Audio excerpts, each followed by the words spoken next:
warahmatullahi wabarakatuh.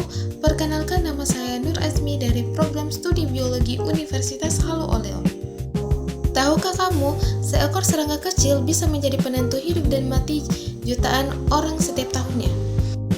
Nah, di video kali ini kita akan mengulik bagaimana serangga, misalnya pada nyamuk Anopheles dan lalat hijau, berperan dalam dunia parasitologi. Nah, pertama kita akan membahas apa sih itu parasitologi.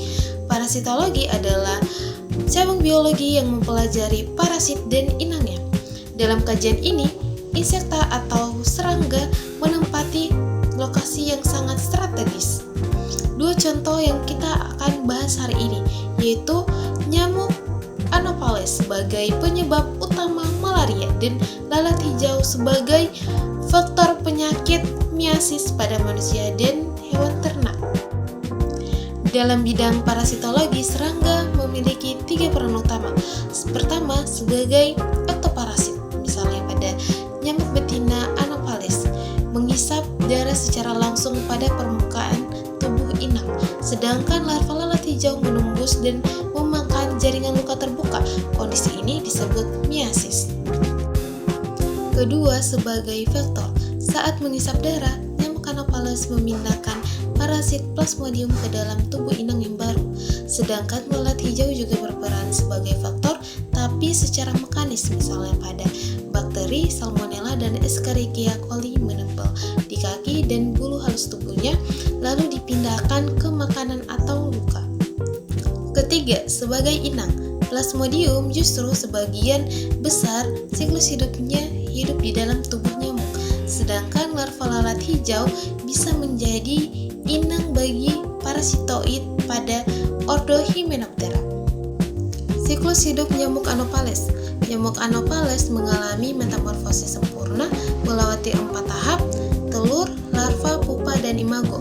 Seluruh proses ini berlangsung sekitar 1-2 minggu. Saat nyamuk dewasa menghisap darah inang yang terinfeksi, Plasmodium masuk ke tubuhnya dan mengalami fase sporogoni di lambung nyamuk. Hasilnya sporozoid, baru bermigrasi ke kelenjar saliva siap ditularkan lagi lewat gigitan berikutnya. Siklus hidup lalat hijau. Lalat hijau juga termaksud metamorfosis sempurna. Satu lalat betina bisa menghasilkan 3.000 telur. Biasanya diletakkan secara berkelompok di luka atau bahan organik yang membusuk. Larva yang menetas langsung aktif memakan jaringan inang, kemudian berkembang dari larva instar 1 sampai 3 dalam waktu 3-7 hari. Setelah itu, larva berpindah ke tempat kering untuk membentuk puparium, dan imago dewasa keluar dalam 6-16 hari. Dampak parasit pada serangga. Infeksi parasit juga memberi dampak balik terhadap serangga inangnya. Secara fisiologis, Plasmodium menguras cadangan makanan nyamuk sehingga masa hidupnya memendek.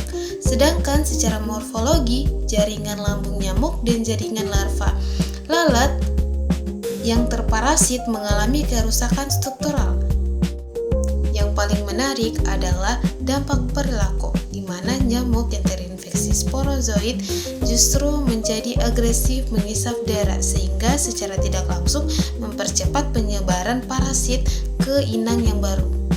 Jenis-jenis parasit. Pada nyamuk Anopheles ditemukan 4 spesies Plasmodium, yaitu ada Falciparum, Vivax, Malariae, dan Oval, masing-masing dengan gejala dan tingkat keparahan yang berbeda. Ada juga jamur Metarhizium anisopulae yang justru dimanfaatkan sebagai agen pengendali biologis.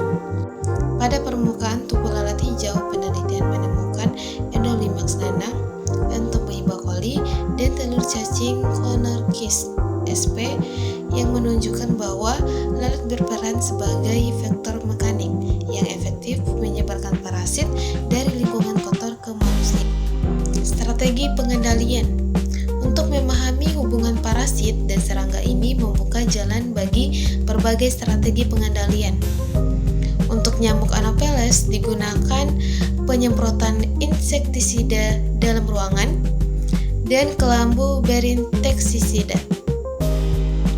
Untuk lalat hijau, mengendalikan difokuskan pada sanitasi kandang, penanganan cepat luka ternak, serta pemanfaatan parasitosid alami yang menekan populasi lalat tanpa merusak ekosistem. Berdasarkan pembahasan di atas, maka dapat disimpulkan hubungan antara parasitologi dan serangga bersifat multidimensional, yaitu serangga bisa menjadi ektoparasit, vektor maupun inang dalam satu waktu. Pemahaman ini menjadi dasar penting bagi pengembangan strategi pengendalian penyakit parasitik dan lebih efektif dan ramah lingkungan di masa depan.